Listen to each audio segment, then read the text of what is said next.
Okay, so hear me out. Infinite drawing. What if? Of course, infinite anything is impossible, laws of physics and stuff. But really close to infinite drawing. Drawing on a scroll.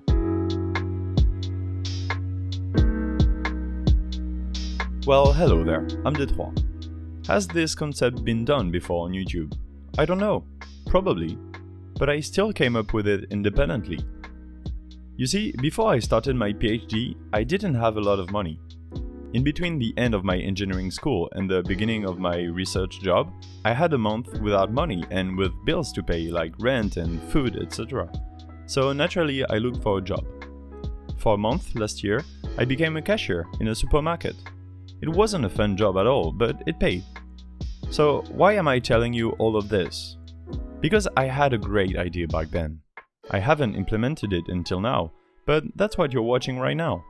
You see the shopping receipt that gets printed when you buy stuff? Well, when the roll of paper gets too thin for the printer, you need to change it. Many times during my shift, the printer would ask me to replace the paper roll, but there was still a ton of paper left.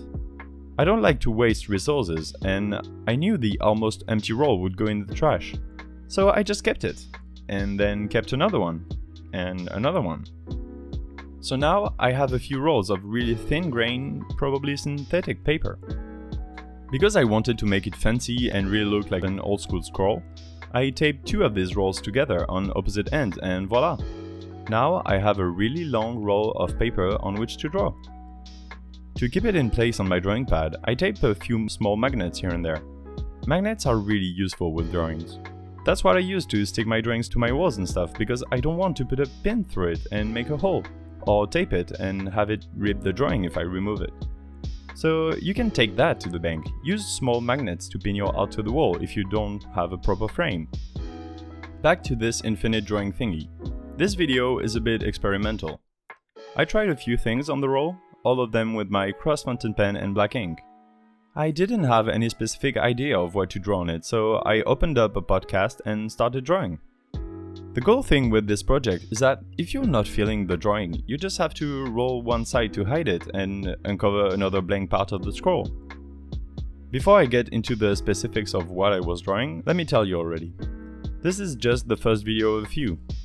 I haven't made them yet, obviously, but I didn't draw along the entire scroll, so there's bound to be more at some point. I'll sprinkle a scroll drawing here and there.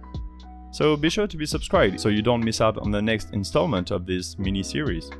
Or if none of you like this kind of video, then I'll stop it. Or rather, I won't post the videos. Let me know in the comments.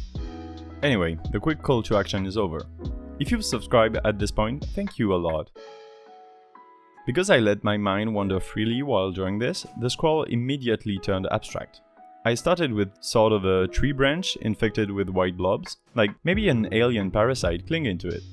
Oh, by the way, I have no idea how much of the drawing you've already seen at this point, and how much you won't have seen by the end of it. So I'm simply gonna list all the things I drew and hope that it makes sense to you and you remember it for later on in the video. Because I didn't think about what I was drawing, the tree branch morphed really quickly into an organized structure. I like to think that a tiny somebody built a treehouse inside this branch. At the end of the structure, with a quick callback to the branch, there is a big sunflower, out of which a large spiky cloud bursts forth. Because I lacked the rendering of the cloud, I decided to draw a mountain or volcano with the same lines. So I did that. I have to admit, it doesn't really look like a mountain, but who cares? Not this guy. I really like the shapes that came up after the volcano, although they are hard to describe. Since I see them in 3D in my head, it reminds me of the structure of these strange aesthetic things that have no purpose. I think they are made of wicker, like a wicker basket, but it's just a hollowed out structure. After that strange structure, well, at this point I was listening to Lofi from Lofi Girl, previously known as Chilled Cow on YouTube. You know what that is. Don't even try to say you don't know the Lofi Girl because everyone on the planet does, so don't lie. So I drew the Lofi Girl from memory. I've seen her enough in the last 3 or 4 years to remember where the main shapes and lines are. Spoiler alert, I messed up the drawing, so I quickly moved forward. After my ugly rendition of the Lofi Girl, there is like a negative brain maze, meaning that the brain matter is in white and the outside is drawn with ink. The weird thing that looks like a capital G after that, and that normally you haven't seen yet, is a river in my head, but I can understand how I could be the only one seeing that. I just have no other words to describe it. Finally, there are trees, light bulbs, a genie out of a lamp, and to end it all, a small village. I like the combination of all of these, especially the trees. They look so good to me, I want to make an entire forest like that on another receipt scroll. In the future, when I draw on one of my cashier receipt scrolls, I think I want to try to tell a story. What I have in mind is maybe a vertical drawing for the next time. For example, I see like a well at the top and somebody besides it, and then like the rest of the drawing would be us following the hole in the well, like deep into the earth. Or if I keep the scroll horizontal, I could draw something like a Super Mario level. I mean, something two-dimensional that goes on forever when you scroll right. There is a lot of potential with this drawing challenge. Kind of like the few drawings I did on torn pieces of paper. I'm all about the shape of stuff. I'm kinda like Ed Sheeran in this regard, I guess.